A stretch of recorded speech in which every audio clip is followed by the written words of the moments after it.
Assalamualaikum warahmatullahi wabarakatuh. Perkenalkan, nama saya Elsa Aulia. Saya dari kelas biologi 8. Di sini saya akan menjelaskan materi tentang gagal berpisah atau non-disjunction. Tanpa berlama-lama, langsung saja kita ke materinya.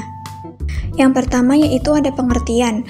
Gagal berpisah adalah peristiwa gagalnya satu kromosom atau lebih untuk berpisah ke arah kutub yang berlawanan pada saat anafase meiosis 1 maupun meiosis 2. Gagal berpisah dapat disebabkan oleh mutagen atau zat penyebab mutasi. Dalam peristiwa ini, kromosom tersebut tetap berpasangan dan bergerak ke arah salah satu kutub yang sama.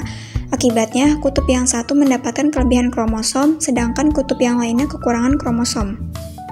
Selanjutnya proses gagal berpisah. Bisa dilihat dari sini ada sebuah ilustrasi dari meiosis 1, yaitu gagal berpisah terjadi ketika pasangan kromosom homolog tidak berpisah dengan benar.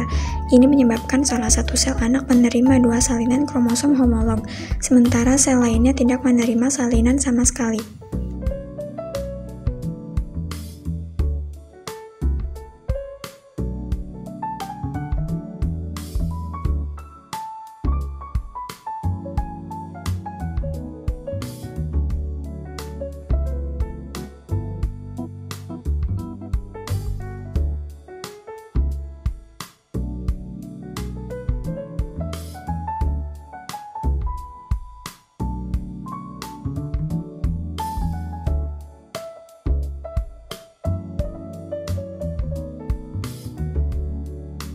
Lalu selanjutnya meiosis 2. Gagal berpisah terjadi ketika kromatid saudara tidak berpisah secara sempurna. Akibatnya satu sel anak menerima kedua kromatid saudara, sedangkan sel anak lainnya tidak menerima kromatid tersebut.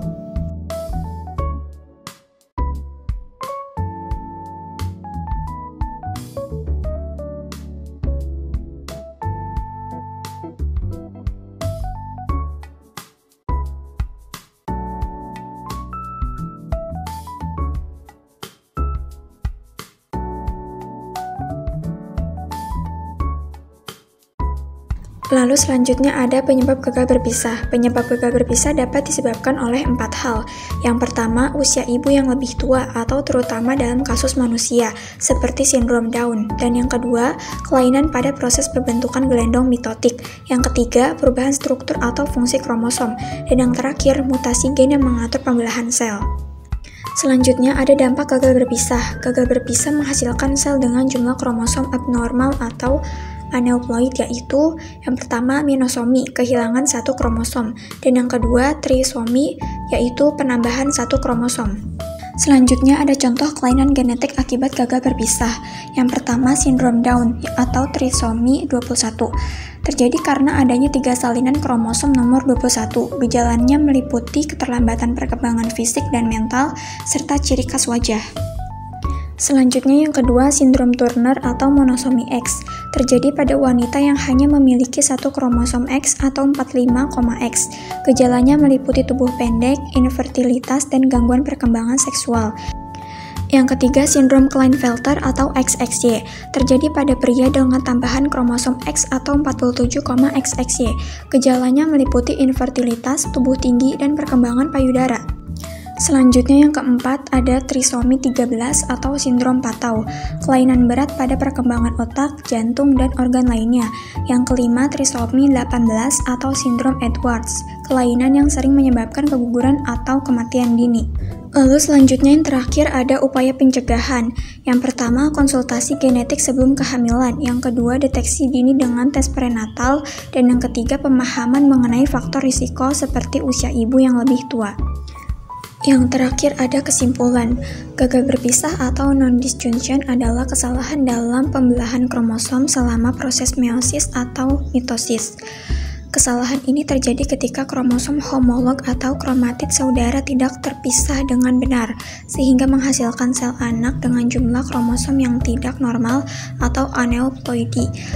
Non-disjunction dapat terjadi pada meiosis 1, meiosis 2, atau mitosis dengan dampak yang beragam tergantung pada tahap dan jenis kromosom yang terlibat. Kondisi ini sering disebabkan oleh faktor seperti usia sel telur yang menua, kelemahan spindle, atau gangguan dalam mekanisme pembelahan sel. Lalu konsekuensi dari non-disjunction meliputi berbagai kelainan genetik, seperti sindrom Down atau trisomi 21, sindrom Turner atau 45,X, atau sindrom Klinefelter 47,XXY. Kelainan ini dapat memengaruhi perkembangan fisik, mental, atau reproduksi individu yang mengalaminya. Selain itu, non-disjunction juga sering menjadi penyebab keguguran spontan akibat embrio yang tidak berkembang secara normal. Studi tentang non-disjunction penting dalam bidang genetika dan kedokteran untuk memahami penyebab serta mencari cara mencegah atau mengelola kelainan terkait.